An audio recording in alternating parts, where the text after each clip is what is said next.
There we go. How are you doing this morning, Cookie? So happy to have you here at End of the Road Radio via YouTube here on the unceded territories of Turtle Island, as I so lovingly call this country that I'm an honored guest on. Yeah, sailing the sailor seas. This morning we're going to talk about Fairy Creek, but first I would like you to introduce yourself for our viewers and listeners out there. Well, I go by the name of Cookie at camp. My real name is Barry Precious. That's really my name. I was born with that. I was born and raised in Vancouver, Richmond specifically. And when I was in my early 20s, I hitchhiked across Canada with a one-way ticket to London and came back 49 years later. I met an American in Barcelona hitchhiking around Spain and traveled around the world with him and then married him. And then I came back and divorced in 2005 and came back to Canada in 2017. And my heart, and I said to everybody, I'm going back to a country that after living in the States for years, with a civilized, kind government, honest government, and kind police. After living in the South, I'd had enough of the black-white issue and the police volatility. I had no idea I was coming home to something worse. Yeah, so by trade, I'm a potter. I've been a potter and made my living as a potter for the last 20 years. And now I'm teaching throwing. You told me an interesting story about going to Iraq.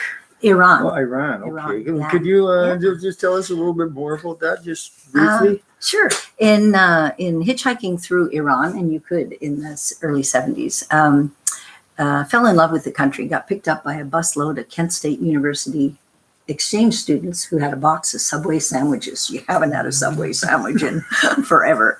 And they said, hey, if you ever want to teach here, there's a really cool school in Shiraz, southern Iran, where they're always looking for teachers.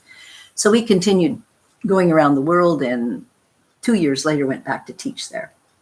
And so I taught there for just a year because my ex-husband didn't enjoy living in a culture he couldn't speak the language. I learned the language, so that was helpful.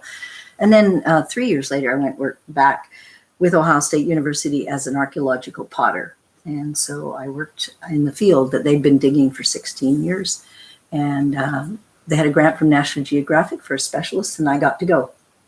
I made a kiln and fired clay tablets for them and studied the clay. And they had 3 very different kinds of clay there, and they were looking for sources of these very different kinds of clay. And so part of my job was to write a little note. And looking for timelines and stuff? Yeah, trying to figure out why the pottery went from high quality to very low quality and then back to high quality. What was the story? So anyways, I did that for a dig season, which is about 7 months. Then it was right before the fall of Iran, and things were very, very sketchy there. And so we exited there and never been able to go back, but still have a great love for Iran. Very, very interesting story. And that brings you to Fairy Creek. How? Well, I moved back to Canada in 2017, and my whole family had moved over here to the island. And so the first place to look, I never wanted to go back to Vancouver. So the first place that I looked was here in Nanaimo. My brother and I bought a house together and spent a year making it livable. And I immediately, after I got ready to move into my house, I started teaching ceramics. I was asked to teach at a new studio that was opening here in Nanaimo. And so I was teaching here and going to yoga classes and hearing about the trees. My friends, it was coming on my Facebook page all the time. I was reading about it. And so after the April 1st injunction, on April 2nd, I went with a bunch of people, caravanned up there. And I had just the year before gone to Avatar Grove with an American friend who I took to see the trees. And so I knew what trees they were talking about. And I just had to go see. And I drove up and we saw Eden Grove and Avatar. And then we went to headquarters and had an explanation of what was going on. And as I drove away, we were all in our individual cars because of COVID. my heart just said, you're coming back. I'm coming back to cook. What can I do here? Oh, well, I can cook. So, and that was the next week I showed up in my car with a little tent and a plan to stay and cook for several days a week. And the kitchen was, I was cooking for 12 to 15 people in the beginning. It quickly went to 20, and then it went to 30 and 40 and 50 and 60 and 70 and 80 and 90. And we had first one Coleman stove with 2 elements. And then I brought my own Coleman stove. And then I got pots and pans from my friends and raised support and took money. And then I was going every week and staying as long as I could, still coming back a few days a week to take care of my aging mom. And I just fell in love with the people, the trees, and the cause.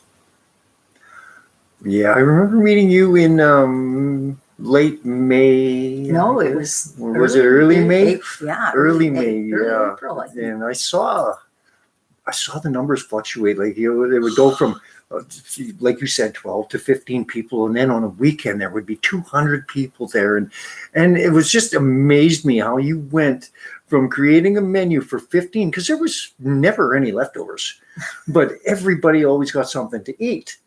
And I was just amazed at how you were able to do that. And that's when I took on my role as the fire keeper and the water keeper, to make sure that the dishes could get washed. You always had good drinking water. There was also water for washing dishes and washing hands and cooking. Yeah. I mean, we're talking about a post and beam structure that did morph as time went. You went from plastic fold-up tables to actually having counters built in there, plywood counters, and it turned into a really, really beautiful building. But it took quite some time to get there, and you managed through all of it with that same smile on your face that I see now. There was a couple of early mornings that complaints. Yeah. But all in all, you handled it very well. And you're not a cook. No, I've always cooked all my life. And I used to cook I did street feeding in Dallas for a year. Okay. We made big pots of soup and took them out on the street to feed people. And so I've always had this love to feed people around my table. That was always community. But in the beginning, I had to go in and invite people to come and eat. Oh, I made dinner. Do you want food? And I'd go up because it was a bit of a walk to get to the headquarters up the road. And I had to invite people to come. And then after they'd had a few meals, they decided that was okay. That was better than a butane stove meal, right? And another granola bar. Yeah. So I cooked 3 months at headquarters. And then I was away for 10 days while my mom had taken a fall. And when I got back, a new young couple had taken over the kitchen, and they expressed I was not necessary. And they'd give me a chance to cook a meal and see how I did. And, Yeah. And then they'd give me a meal now and again. I said, no, that's not what I came for. Yeah. And you had said, come up to River Camp. So then I had went moved up up there by that time. Yeah. Yeah, I went up to River, and that was a chaos kitchen because it was every man for himself. And I had to fight my way into a position, and I had to deal and put your foot down a few times. More than a few times. Yeah. And so I ran into quite a bit of challenge at River, and I cooked there for 2.5 months. And then I was asked to join the matriarchs. I am one of those. Yeah. I was there for that day, Friday the 13th. Yeah. Oh, we were asked to sit on the bridge and guard the 2 young Indigenous girls that were blocked on the bridge. Yeah. So I sat bolted and chained to 3 buddies. We played Scrabble, passing the board back and forth with wrist chains. The cookie, black fly, and lady chainsaw playing Scrabble. Yeah, and sandwich. Yeah, and sandwich. Yeah. It was a challenge sitting there all day. We'd unchain ourselves to go to the bathroom. Use a bathroom. Yeah, there was a porta potty Make set a cup up of right tea. there. Yeah. So it was. At that point, you didn't have anyone caring for your needs? No. No. Oh, except our one friend, Leaf. Met. Okay. Yeah. He came and emptied the shit buckets. Yeah. He brought us tea. He did whatever he could to help us. So it was a whole new world. And I kept saying to myself, I didn't sign up for this. I didn't sign up for this. I came to cook, and here I am sitting in chains. And that's not that long ago now. So we're talking about A few weeks. a few weeks ago. Yeah. So I know that you've been home now for a week or 10 days Couple or of weeks, something like that, a couple of weeks, and you are planning on going back. I am going to go back. Cooking part-time. You don't know exactly where that's going to be yet, but I'm sure they'll greet you with open and waiting arms. Well, part of the problem is they don't really want to establish any more kitchens because they want everybody to be as fluid as possible to go wherever they're needed. And they don't want one more structure for the RCMP to take down again. Again, just totally destroy good infrastructure. I mean, that second kitchen, even the first kitchen there at HQ, off the road, you could have got a logging truck. You could have got 2 logging trucks side by side past that kitchen. And then that other kitchen that was intended to be like a hunter's cabin or a gathering place for the Apache First Nations and their guests for ceremony right below the ceremonial garden. They just came in and freaking destroyed it. Yeah. And there were all kinds of posts about, well, these guys are up here to protect the trees, but they're cutting them down to build structures. Well, we were pulling out slash piles that were already on the ground. We weren't cutting anything down. There was no fresh wood there. So, it was really absolutely unnecessary. They destroyed all of our pots and pans, our dishes, our tents, our cook stoves, structures, our bottles of gas, everything. They just bulldozed the whole thing. And it was, and they stood in, I thought this was quite humorous. They stood in our first aid tent to protect themselves kind of from debris, stood in and watched the excavator just devour it. And they stood in our first aid tent while they did it. This is not the just Canada, a blatant show of power. Not the Canada I came home to. Not what I expected. My heart just breaks to see what's happened to our military police. I mean, just like, what? Yeah. You hear about this happening in other places, third world countries, second world countries, South America. You hear about this kind of stuff happening.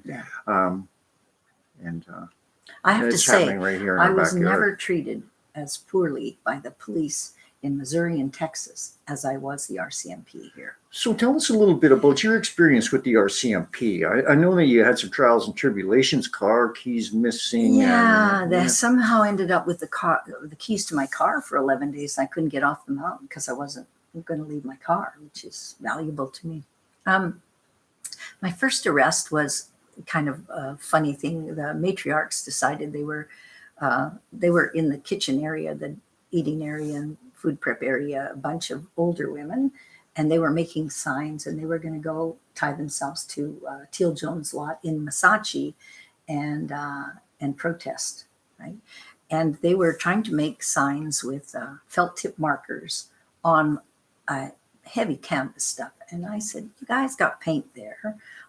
I didn't have any time to do anything but cook. I cooked from 6:30 in the morning till 10 o'clock at night, day after day after day. 3 meals a day, a lot of people. And so I said, you know what? I used to be a sign painter in art school. Give me your paint. I'll do the signs for you. So we're painting with little flashlights and phone lights because it's 10 and 11 at 12 o'clock. And they said, oh yeah, we're getting up at 2:30 and we're going to tie ourselves to the equipment. By the time I'd painted 2 huge banners for them, I thought, I'm one of them. I'm one of them. And the kids are fending for themselves in the kitchen this morning. I remember that day. So I set my alarm for 2:30 and I got up, and as everything up there goes, you plan to leave at 3, but maybe by 3:45 you might be on the road.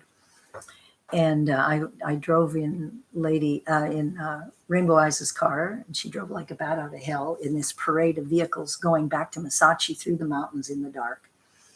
Well, there were a bunch of them tied to one of those metal gate where the trucks came out. And they said to this other woman, Pufferfish, and me, they said, take your banner and go around to the driveway. So we went around and we stood on the driveway on the main road in Massachi. And we're just standing there that said, honor the forest, honor our grandchildren. And another lady came up and parked her car on the other part of the driveway. And we just stood there. And the loggers started coming. And they started yelling at us. They were across the street. And they started pestering us and calling us horrible names. And we just stood there holding our banner, smiling. And it got worse and worse. And interesting enough, the RCMP were camped just 5 minutes away in Massachi. It took them 2.5 hours to get there that day. And Teal Jones was, well, they said they didn't work for Teal Jones, but all the paperwork we had to sign was all Teal Jones. We don't work for him. We don't have nothing to do with that. Anyways, they were yelling at us. They hosed the girls. They hosed the people that tied themselves to the big dozer. They hosed us. They were across the street. But the police showed up in 2.5 hours, and they made a line in front of us across the road. And the loggers were on one side throwing profanities and judgments against us, and we were on the other side holding the sign, and they were hosing the Indigenous girls behind us on the equipment. And finally, they said they were going to arrest me if I'd move, and we'd move our feet over a few feet and a few inches, actually. And then they said, well, you're off the driveway, but you got to be off the road. And so we kept nudging along, and finally we had 1 foot on their driveway and 1 foot on the side of the road or on the gravel. And finally they came and they started arresting us. And they were very reasonable. The young assistant guy and a woman cop, and she read me a rendition of my rights, and then he started getting out his handcuffs, and the woman cop looked at him and said, I don't think we're going to need those for her. So they marched me over to the paddy wagon and helped me in. After they had thrown the Indigenous girls in, 3 young girls, they helped me in and let me keep my water bottle, which they said was unheard of. And then they drove us back to Lake Cowichan, where we sat in the driveway of the jail for 2.5 hours. Sun baking down? It's sun baking down, singing our hearts out and thumping on the sides of the paddy wagon.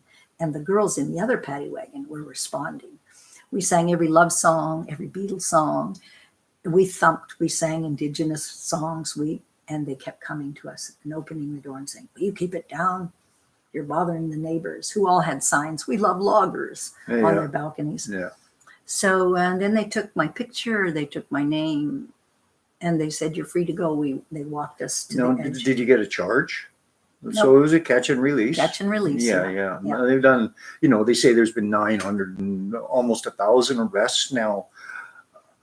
How many charges laid? And out of those 1,000, 20, 30, 40, 50, even if it's 100, that still leaves 800 or 900 arrests that I guess are false arrests if there was no charges laid and no paperwork signed. No I paperwork didn't sign signed. anything. Yeah. And everyone who did sign it, now they charged the Indigenous girls. Oh, of course, yes. And they had bruises on them when they came that's right. Yeah. We didn't. We weren't touched. Yeah. Yeah. And then the next arrest was a little bit more serious when we, at the Red Dragon Circle, when we were asked to sit around Lady Chainsaw on the ground about 20 meters back from, 30 meters maybe back from the blockade. And we were on a ceremonial ground. We burned tobacco. We had a ceremony. They were not allowed in our zone, but they figured out how to do it by pulling our feet and our arms off the blanket. They then could remove us without trespassing, but their feet were on our ceremony, on our blankets. Yeah. And they started by taking the old gals, me and Samich, off first. So we couldn't see what they did to everyone else. And they were just grabbing 4 of them, arms and legs, grab your arms and legs. And they dragged me a little bit on the gravel. And then they said, stand up. And I didn't say anything. And they said, well, get a sling. We'll put her in a sling or whatever they call it. And they thumped me into it. And then they bumped me across the logs at the blockade and then put me in the paddy wagon. Again, no charges, not even asked my name at that point. Nothing. No But paper. drug out of a religious ceremony. Out of a religious ceremony while they were chopping logs out of this huge blockade. They had yanked people off. It was a violent scene. They had a wall of cops standing around us. No, just let's make this perfectly clear for our listeners out there. Where this ceremony was taking place, there's 100 red dresses up on the mountain.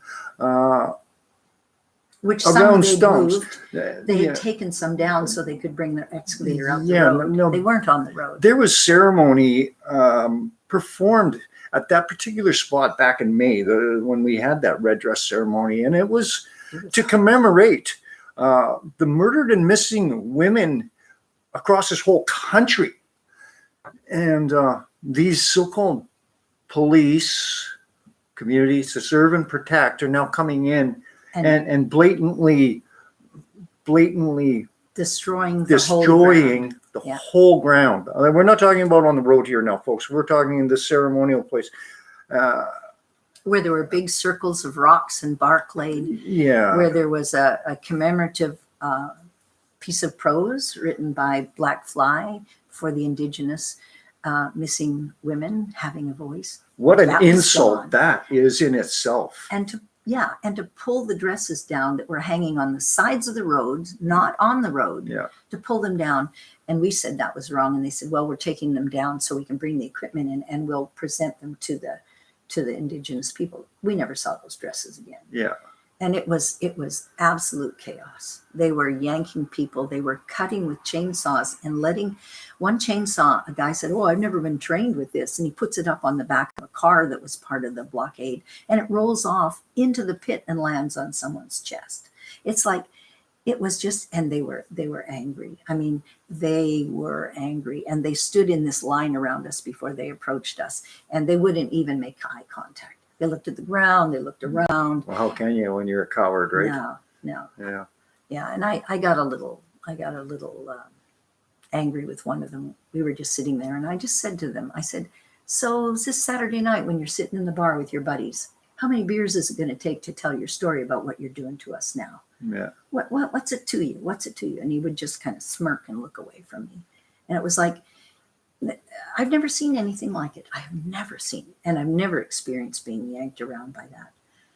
And then last week it was walking up the road. We were given permission to walk up the road, but then they decided to bring the equipment in, and they wanted to push us over so we'd make one line of people up the road.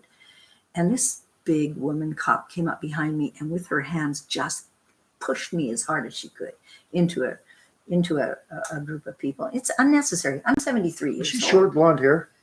She was tall, Okay. but she had blonde hair. I mean, she was a big woman. Yeah.